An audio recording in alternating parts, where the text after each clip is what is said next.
Still living in this drab house. I see. How can you stand it? And do you even clean? The whole place smells. Oh, that must be the pee from the person you're caring for. The overly arrogant woman with not a trace of empathy raised her voice at me. It was my husband's sister-in-law, Martha. Fine then. With a cat's curse, I'll drag you down into the depths. I am Grace, a 35-year-old care worker. I work full-time at a nursing home, but also go out for home care once a week. My family consists of my husband, our 2 cats, and me. My husband is a high school biology teacher. We adopted our beloved cats from a shelter, and they're now living peacefully with us. We don't have children yet, but I hope to conceive by the time I'm 38. A friend of mine had her egg cells frozen, and I'm considering doing the same. My husband is the younger of 2 brothers, and they don't get along very well. The older brother and his wife, Martha, live about 30 minutes away by car. My brother-in-law is also a teacher, in charge of health and physical education. Their mother was an educator, so it seems natural that her sons followed in her footsteps. Despite this, there is someone in the family who looks down on professions with the title teacher, Martha. I don't like people in professions with teacher in the title. They can't stand out or dress fashionably. When my sister-in-law said that to me, I thought, they can dress fashionably outside of work, and your husband is also a teacher. If you don't like it, you should just leave him. But I didn't say it out loud. I lost the energy to argue back and was surprised by her blatant declaration. She works for a major apparel company and is very particular about clothing, mercilessly criticizing anyone she doesn't approve of. Once, when she took me to a stylish cafe in the neighborhood, she looked at people walking by through the window and asked, "That person's fashion is terrible, don't you think?" I don't care about other people's clothes. It's probably because of her job that she notices other people's fashion, but she criticizes them loudly without any regard for others. Because of this, I decided to avoid her and always made excuses about being busy with work whenever she invited me out. Why does she keep inviting me? I imagined that, given her personality, she probably didn't have many friends. One day, while I was at work, she called me on my cell phone. "Grace? My project is going to be featured in a magazine." She started talking like a machine gun, without considering that I was at work. She really is a self-centered person who doesn't consider others' positions. I thought as I listened to her rapid-fire, one-sided talk. The work clothes for caregivers are all sweatpants, right? They're too frumpy, so I designed fashionable work clothes for caregivers. Can you try them out at your nursing home? She thinks we always look frumpy? I disagreed. I don't think fashion is necessary in the caregiving field. Martha, well. She interrupted my protest. I have stylish work clothes modeled by a model, and I'll send you the pictures. I'll email them to your workplace, so make sure to look at them. She hung up abruptly. The images she sent were clearly inappropriate for a caregiving setting. I thought I should inform my boss about my sister-in-law's proposal. It seems like you're troubled. I'll send her a refusal email. A few days later, I received a protest message from her saying, "I got a rejection email from your boss." Why did that happen? It's common sense that dressing up boosts the morale of workers. Ignorance is so annoying. There it was, her ignorance is so annoying attack. Whether she wins or loses, she always ends the argument with that phrase. I wanted to ignore her, but I replied, "It was my boss's decision, so I apologize." One day, while I was at work, I received a call from my husband. Sorry to call you at work. Are you available now? He sounded urgent. Yes, what's wrong? Mom collapsed and was taken to the labor hospital near your workplace. I'm heading there now, but can you come too? This was serious. I needed to go immediately. I was highly agitated. Yes, I'll go right away. I hung up and headed straight to the hospital. I arrived first and was guided to my mother-in-law's room. The doctor informed me that she had a stroke and might have residual speech impairments. I was speechless. My mother-in-law, a former elementary school principal, was beloved by both children and teachers. She had retired from her job and was set to start working at the city's Board of Education next year. She was kind to me. Having lost my biological mother when I was young, she was a loving person who reminded me of a mother's warmth. Grace, thank you for marrying my son. I'm glad to have you as my daughter-in-law. She had welcomed me with a bright smile like the sun. She was also passionate about volunteer work, sharing vegetables she grew in her home garden with children in care facilities. As I watched her sleeping, I felt tears well up in my eyes. Please, let her regain consciousness safely. Knock, knock. At that moment, I heard a knock on the door, and my husband entered the room. Sorry for making you leave work. It's fine. He told me that the doctor would explain the future treatment plan and hospitalization. My husband had left work early and planned to stay at the hospital for a while. Holding back my tears, I headed to the restroom, where I ran into my brother-in-law and Martha. Oh, brother-in-law and Martha. Grace. He looked pained, but Martha wore a creepy smile. When I directed them to the mother-in-law's room, she suddenly grabbed my arm. My brother-in-law didn't notice and continued to the room. She whispered in my ear, Isn't this the end for mother-in-law? "How inappropriate." I widened my tear-filled eyes and stared at her. I couldn't speak, was overwhelmed with emotion, and almost had a panic attack, collapsing on the spot. She let go of my arm and walked away. As I watched her back, I took a deep breath, trembling with anger and sadness. Worried about my mother-in-law, I left the hospital with a heavy heart, knowing I had to visit a client that day. Even while caring for the client, I couldn't shake off my anger toward my sister-in-law. If I did nothing, I feared losing the chance to stop her from saying and doing whatever she pleased. I couldn't forgive her for smirking at my unconscious mother-in-law. Grace, our store is opening in a nearby shopping mall. Make sure to visit. She sent me information about her company's events without fail, even attaching the website address. Previously, I would have replied, but this time I decided to ignore it. When I continued to ignore her, she started calling frequently. I ignored those too. She then left a voicemail. Grace? Why aren't you answering your phone? You're ignoring my messages and calls. I'm sending you useful information because you're so clueless about fashion. What's your problem? I guess she really wants my attention. She must have no friends. Thinking this, I deleted the message immediately. She continued to bombard me with messages and calls daily. I was beyond fed up. It was starting to feel creepy. Amid this, I received news from my husband that my mother-in-law had regained consciousness.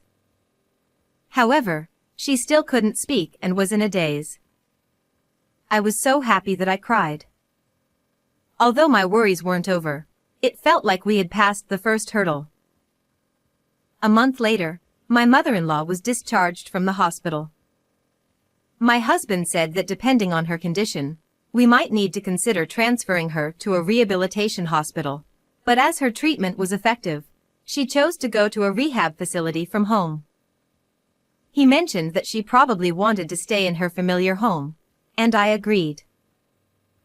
My mother-in-law had bought a 50-year-old single-story house with a yard where she grew vegetables and lived with a cat. During her hospital stay, I went to her house to take care of the cat. Thinking about the future, my husband and I discussed things thoroughly and decided to live with her. We would support her together. On the day of the move, while we were preparing, I received a message from my sister-in-law. I heard you're moving into your mother-in-law's house today. Living together is unthinkable. Her opinion that living together was unthinkable didn't matter to our decision. Annoyed, I left the message unread. I arrived at my mother-in-law's house before the movers. It was a nostalgic home with a vintage atmosphere. There was a garden where she grew vegetables and shared them with me. I remembered her smiling with her cat on her lap, and tears welled up in my eyes again. I wanted my mother-in-law to spend her time comfortably in this warm, sunny house. I opened the front door quietly, and the cat greeted me. "Oh, Mia, hello." I called out to the cat with a big smile and a sweet voice. The cat's name is Mia, a friendly and quiet calico adult cat. Since the day my mother-in-law was hospitalized, I had been refilling the automatic feeder with cat food, changing the water, and cleaning the litter box. From today, I'll be living here too. I have 2 cats of my own. It would be stressful for both of you to be together immediately, so Mia, you stay in your room for a while. As I spoke and scratched her neck, Mia purred contentedly. I couldn't resist the charm of cats. Shortly after, the movers arrived. Moving took the entire day, and we put all our belongings in the back room. While we were tidying up, my husband and mother-in-law returned from the hospital. We're home, Said my husband. My mother-in-law, in a wheelchair, smiled gently at me. She had right-side paralysis and speech impairment. It was difficult to understand her when she spoke. "Welcome back, Mom. From now on, we'll be here for you." I knelt in front of her and said this, and she teared up and held my hand. In the evening, the nursing bed arrived, and my husband and I set it up and put her to bed. My husband went to pick up our cats from the pet hotel. I prepared to assist with her toileting. She wore diapers since taking her to the bathroom was difficult. I noticed the smell and realized she had a bowel movement, so I cleaned her while talking to her. Being a care worker, I was used to this kind of care. "Mom, do you feel better? I'll clean this up now." I double-bagged the soiled diaper and left the room. Just then, the doorbell rang. "Yes, I'm coming." After disposing of the diaper and washing my hands, I went to the door and found my sister-in-law. I came to check on things. I couldn't reach you. She said with a sarcastic tone. "I don't want to have anything to do with you," I thought but said, "Oh, I've been busy with a lot of things." "I'm surprised you could contact me so frequently despite being busier than me," I replied in a similarly sarcastic tone. How rude. Taking care of MIL means dealing with her waste all the time, right? It stinks. It's hell every day. You're not going to make me talk at the door, are you? I'm coming in. She barged into the house. As soon as she entered the living room, she said, I've been to MIL's house a few times, and it's as plain as ever. Living here is crazy. Are you cleaning properly? It stinks here. Oh, it must be the smell of Emil's waste. I did change her diaper earlier, so there might still be a smell, but today, I decided to speak up. Martha, I don't want to have anything to do with someone who doesn't understand others' pain. So please don't come here again, I said, glaring at her. What? Are you serious? After all the affection I've shown you. What is she talking about? I've never been treated kindly by her. The only person who treated me kindly was Maëlle. Don't come here again. At that moment, I must have looked like a demon. She flinched for a second and said, You'll regret this. She left, uttering a cliched threat like something out of a bad drama. I felt my heart clear up as if a weight had been lifted. A month later, an incident occurred. My sister-in-law suddenly visited our house and barged in uninvited. Grace, my husband collapsed and is now in the hospital.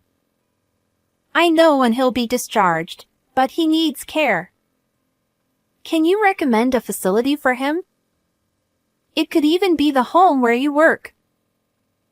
Our facility is a skilled nursing facility, and only those who require regular medical supervision and specialized nursing care can be admitted.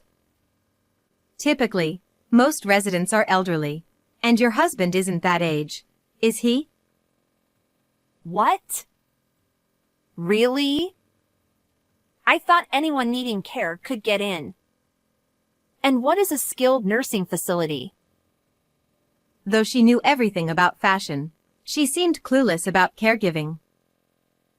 Ah, ignorance is so annoying, isn't it? You've told me the same thing. There's nothing I can do to help you. Please leave. I stood up from the sofa as I said this. Why? Why won't you help me? She screamed, clinging to my leg. Hey, let me go. Just then, Mia came to use the open-type litter box in the living room. When Mia covered her business with sand, some of it landed on my sister-in-law's leg. Eek! It's filthy and smelly! Mia continued to scratch at the sand with her front paws. Thanks, Mia, you saved me. What's wrong with this cat? She screamed, picking up Mia abruptly. In response, Mia sprayed her with urine. Ah, Mia wanted to pee too. Mia meowed, kicked Martha with her back legs, and ran away. You! It stinks! This skirt is expensive! With her prized fashion dirted, she scowled. You picked her up suddenly. Think of it as spilled jasmine tea. It won't bother you. That's nonsense. It reeks. Cat urine might smell particularly bad, but humans are the same. As I watched her panic, she bumped her foot hard against the corner of a pillar in the living room and crouched down. She hit her pinky toe. That must hurt. Remember this! She yelled, struggling to stand while holding up her soiled skirt and repeating her usual line. Just before leaving the living room, she tripped over the threshold and fell again. Things happen in threes, just like the proverb says. It felt as though the house itself was pressuring her to leave. I also realized that the house needed barrier-free renovations to make living here easier. Later, my husband told me that my sister-in-law had broken her toe when she hit the pillar and, during the toileting assistance of her newly discharged husband, had fallen again and broken her arm. Her foot was in a cast, and her arm was now immobilized, leading to a very inconvenient life. Her husband also severely injured his knee in the fall, resulting in a fracture that required surgery, So he was back in the hospital. Frustrated by her husband's inability to immediately enter a facility, she vented her anger at him. Now both of them are hospitalized. How unfortunate. My sister-in-law's long recovery and inability to showcase her fashion sense drove her to a near-crazy state. As for me, I shifted to home care work for 3 months to care for my mother-in-law at home. She attended a rehab-focused day care service 5 days a week. Since this service was affiliated with my workplace, the arrangements were smooth. It became routine to put her in the van each morning and see her off. During the day, I studied to become a care manager. My mother-in-law showed remarkable recovery through her hard work in rehab. From being unable to walk due to hemiplegia, she gradually managed to walk with a cane. I passed the care manager exam and moved from the nursing home to a home care office. This job involved weekday daytime hours, leading to a healthier lifestyle. One day, I found a letter addressed to me on the dining table.